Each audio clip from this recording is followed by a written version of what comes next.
Donald Trump, Donald Trump, Donald Trump. Welcome to UBU Live. My name is William Rochelle, but you can call me Bill. And today I am going to start with what's on my mind, my thought of the day, early in the morning, because I thought about it in the middle of the night, jotted it down, and now I'm here with you. So, for those of you that are heading to lunch, enjoy. For those of you who are just getting to work, have a great day. And I want to welcome a special guest who may or may not ever hear my podcast, but who knows? I'm speaking directly to the Donald Trump, and I am gonna play nice, and hopefully he will too after listening to this. This isn't about taking sides. This is about jobs. This isn't about what's right. This is about America and Americans who are tired of being talked at while the ground beneath them keeps shifting.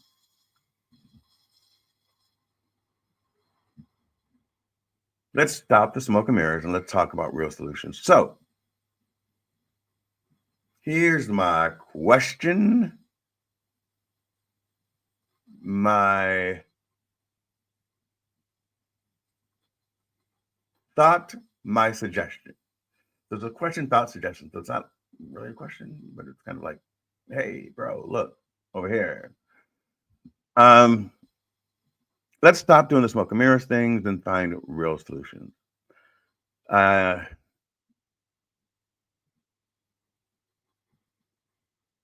Instead of deporting hardworking Mexicans or Latinos or immigrants, whatever you want to use, and I do believe that we need a better immigration system. But what we're doing today, I'm not excited about. But that's not the point because I'm playing nice. So instead of deporting immigrants who are picking food, running our factories, doing the labor most even won't touch, because I know I am not going on a skyscraper, walking on a beam. I'd have a heart attack and die because I'm afraid of heights. So instead of doing that, getting rid of people, why not mandate that American companies who've gotten billion-dollar tax cuts, which on this I'm not going to argue about, playing nice. Um,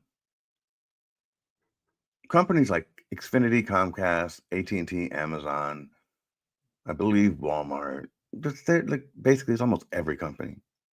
Why don't we mandate that they use those tax incentives? And if they're doing business in the United States, meaning selling to a consumer or uh, software as a service and it's tech help, whatever it may be, but they're doing business with the American consumer. And someone from the United States, U.S. phone number, calls them with a question, then that call center should be in the United States. Period.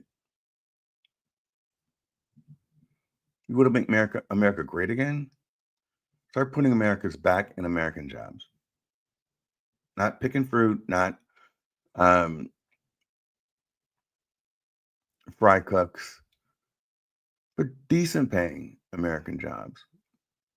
And I'll do you one better, right? Because it kind of sounds like, well, what about the other people around the world? Well, yeah, what about them? Um, if someone's ordering on Amazon from India, let their support come from India. If they're ordering from the Philippines, same thing. Have local support there. I'm not saying um, reduce everything, but you can get a good amount of jobs that pay decent back here by doing that one thing. I don't know how many of you guys have been frustrated when you say English, please, and they transfer you over to someone and you don't understand a thing they're saying. And it's not their fault. And this is not a racial slur. It's just is what it is. And for some issues, it's fine. But if it's complicated and you're trying to explain this to Jennifer over the phone over and over and over again, and you're not understanding her, like I don't know what she just said. And she's reading from a script, so you know that she's not really listening to the true magnitude of my issue. You're thinking to yourself, I'd rather talk to that plant in the corner because it just makes more sense.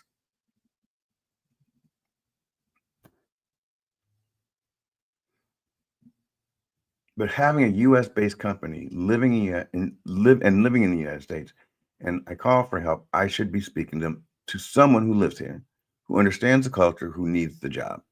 That, my friend, makes common sense economically, especially if they're getting billion-dollar tax cuts. They can put some of that back into the trickle down theory, as you guys claim it, and hire more people, and also give other people some type of living wage job, salary increase, because everyone's talking about um, money's tight, and at the same time they're buying new jets and they're having weddings that could feed small countries. It doesn't make any sense. It doesn't. So that, my friend, is common sense economics, no politics, no spin, just facts. Now, let's go a little bit deeper because I know what your team will say. I know what you will say. I know what I will say. AI is taking over customer service anyway. And I agree with that, but we're not there yet. And as a customer service executive, we need to meet the customer where they are. So there should be a gentle collaboration between AI and the human role that allows the human to get a sense of what the AI is suggesting. And if it's right, you click yes and you move forward. But if it's 60% right, then you need the human to add the other 40%.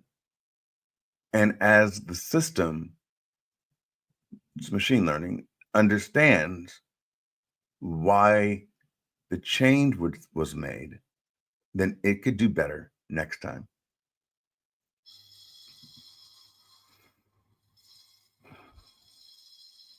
But use this transition between right now, the fact that AI hasn't taken over the job. It should not take over the jobs immediately because it does need human interaction until it is up and running in a way that's not frustrating customers. Use this transition between AI taking over and people needing jobs to train Americans for the next generation of work. Don't eliminate customer service roles, evolve them. Turn them into AI collaboration roles where the real people work with smart tools to give exceptional support. Give workers the skills they need to stay relevant, build training pipelines, and prepare people to grow in tech enabled roles. And for God's sakes, bring back the ladder people used to climb. I'm a customer service executive. I've led teams, I've run operations, and right now I'm unemployed, along with thousands of others. And that's not really the point, but it's a fact because most of the jobs we built our careers around got shipped off without a second thought. Make that make sense. Help me help you. This isn't about me being right. This is about me doing right by the people who built this country and kept it in running. You talk about putting America first. Let's start here. Customer service is more than a script. It's a connection. It's loyalty. It's a voice. It's a voice for your brand. So let that voice sound like home. So let that voice sound like home. This is William Rochelle, but you can call me Bill. This is UBU Live. Thank you for watching. And today, I just wanted to keep it real. God bless you. God bless America. Let's bring back those customer service jobs. That's it. That's all. And this is by no means a support of Donald Trump, because I know. But sometimes you need to meet the person where they're at, and he'll get this one.